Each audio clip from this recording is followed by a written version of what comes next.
mulțumim. Și domnilor, bine, ce haideți să luăm avem un loc. noi aici?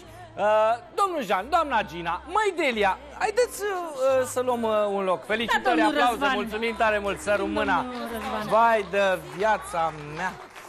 Ce bine Dar de ați ce te sunat. vaiți? Să trăiți, onoare muncii. Păi nu, muncim noi pentru fetele noastre. Doamnelor, ce faci, fată? Stai aici lângă mine, că îmi stai în cap și se vede sub fustă. Nu că se vede. Nu se vede, nu că știu să stau. Aoleu, că am învățat. Dragii mei, astă vară în București, 40 de grade, Palatul Copiilor, 4 zile de filmări, 18 ore pe zi. În fiecare zi, pe la ora 10, soseau în culisele X Factor cei doi pe care îi vedeți pe canapea. Domnul Jean și doamna Gina, care au venit, care veneau de fapt să întrebe de a mâncat fata lor ceva, de e bine, de e sete, de e cald, de vrea apă rece. Câți ani ai, măi, fata mea, de să te caute părinții la serviciu, ca să zic așa, cu borcanul de murături? Eu cred că veneau să asculte ce se mai întâmplă pe acolo, sinceră să fiu, că n-a venit cu nicio oală de mâncare niciodată. Asta am vrut să-ți spunem mai apoi, că am oprit-o noi la intrare, am mâncat noi sarmalele și tu ai primit doar... Da, am mai făcut odată Bitman cu sarmalele, știu că Ai am primit, văzut? da, a fost Ai văzut? ceva Mai faptul, nu o aveam să un le scop, niciodată. trebuia să vedem ce face și lui. A lui, Lui, da, Sigur. am uitat să cățelul luăm atenția. Copilașul. Da, dacă îmi spuneți și de Delia că a fost cu minte, mă ridic și plec din emisiune. Păi dacă era cu minte, nu era ea. Da? Ia să dezvoltăm un pic subiectul. Ia dezvoltăm. Ia să te ținem așa Ăsta un pic. e Nu, că copilul eu mi-asum, atomic. pot. E copilul atomic. Asta a întârziat și la naștere. A A mai avut Nu e ea vina ceva. mea, Nu e vina mea, nu ține de mine, îmi pare rău aici. A întârziat la naștere? De Da, acolo zice ce că S-au da. speriat medicii, m-au chinuit ca pe hoții de cai. Că dânsa probabil că eu știu ce-o găsise de făcut pe acolo, că mai repeta vreo scenetă. Și-a spart capul? Nu, și la spart. Niciodată. Nu, dar genunchii mi-a mai rupt Genunchii, chestia. juca fotbal. Nu știu cum, Dumnezeu parcă a ferit-o de așa ceva. Vreau să spun că în momentul în care plecam în excursie, urcam, adică am mers până la Bușteni, până la Babele, și urca cu noi, la 5 ani. La coborâre nu mai cobora normal. Ziceai că e capră neagră, uite așa, sărea dintr-o piatră în alta. Deci eu n-am gustat nimic din toate excursiile și când dormeam, când ajungeam acasă, derulam filmul și tot aveam impresia că aveam coșmaruri, că s-a dus în râpă, că nu știu ce a făcut. Eram foarte energic. Păi nu, că acum te-ai oprit. Acum te-ai oprit. Nu mai ești energică. Sunt moderat acum. Pe cuvântul meu, ești pe baterie alcaline. După 18 ore, când nouă ne venea să ne luăm câmpii și să ne ducem, să nu ne mai întoarcem, atât durau filmările la X Factor. După 18 ore, Delia zicea: și după ce terminăm, mergem undeva în centru vechi? Femeie, lasă-ne puțin să ne tragem glasul. Cum era, sau cum e mama ta? E cicălitoare? E cu telefoanele pe tine? Te pedepsea, te certa? Am avut o copilărie grea. Recunosc. Adică? Ea acum e relaxată, știi, nu mai zic că... Am mai crescut, știi, că era foarte tânără când m-a făcut. Și era stresată? a experimentat cu mine o grămadă de chestii. La sora mea, de exemplu, a fost mai ușor pentru că a știut mai multe lucruri. Pe mine m-a mai repezit. Plângeam împreună. Da, Când plângea ea, plângeam și eu, că nu știam ce să-i fac. Nu, lasă, mai târziu când am 20 crescut, de ani. plângeam doar eu, nu. Deci mă refer la ce mă perioadele taxează. Vreau să critice, spună că am știi? mâncat bătaie. Și asta. Cum? Nu, asta e oful ei cel mai Ea mare. nu știe că nu se mai face în ziua de azi, acum a aflat, știi? Da? Da, copiii acum se tratează altfel. Doamne Eu ferește. eram cu relușa cu asta, știi? Și le mai reproșesc așa din când în când. Le spun, uite, n-ați făcut nimic, vezi? Tot așa sunt, adică degeaba. Corect, Dacă corect. copilul vrea Trebuie să să facă purtăm o chestii, discuție, da, să vedem. Uite, vezi? Doamnelor și domnilor, am câteva fotografii. Aș începe cu una... Sunați pe cei de la tabloide, că deci asta nu s-a mai văzut în tabloid. Am o fotografie cu tine, Delia. Pușcă. Uite. Doamnelor și domnilor, Delia goală pușcă. Și fotografia a venit de la mama Deliei. Fotografia este asta.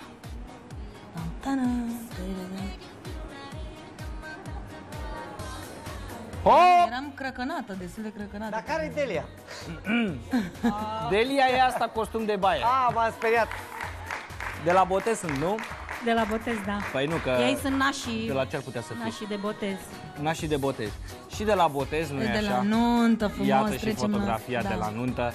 Ia uitați câtă vreme a trecut până voalul s-a pus pe creștere. Bă, ce am mai dansat și la nunta aia, că dansez la nunți, dar la aia m-am destrăbălat nițel. Acolo n-ai avut de ales. Știți ce se întâmplă? 1986 la Piatra Arsă. Da, spuneam de Să vă arăt de o munte. fotografie definitorie pentru invitata noastră de astăzi. Adică așa e Delia când nu cântă. Uitați-vă nițel la această fotografie. Acum plângeam. Nu plângeai, Ba făceai da. vocalize. Da, Și ca să nu mai plângă și să nu mai țipe una într-una, i s-a dat un instrument de studiat. Iată pe Delia care, nu-i așa, cântă la flaut. Asta am aflat-o și noi târziu de tot, prin primăvară. Ce să zic, puteți să aplaudați momentele astea pentru că sunt rare, cel puțin la Neața.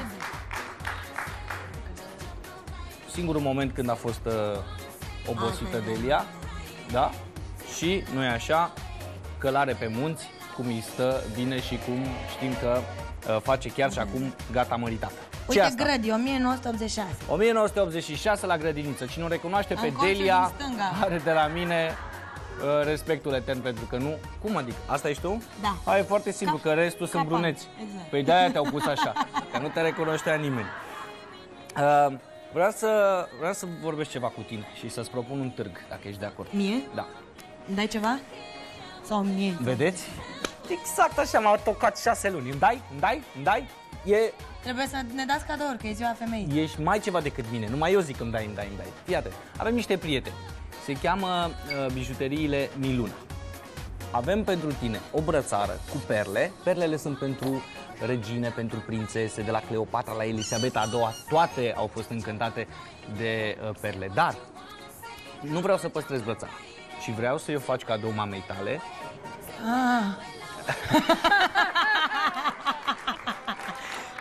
Cum ai zis, Michi? Vrei un moment sensibil? Cu cine, mă? Cu Delia? Aoleo! Bine, mă, îți dăm și ție una, numai să ne lași în Pe pace. bune că eu dau, mami, pe Stai bune. liniștit, Dar- că o poartă 2 zile și pe urmă tot ce rămâne- aruncă ea, Dar eu nu arunc eu nimic. le selectez, Nu arunc le pasez mai departe. Stai liniștit că am îmbrăcat un sat întreg. Așa faci disipitor?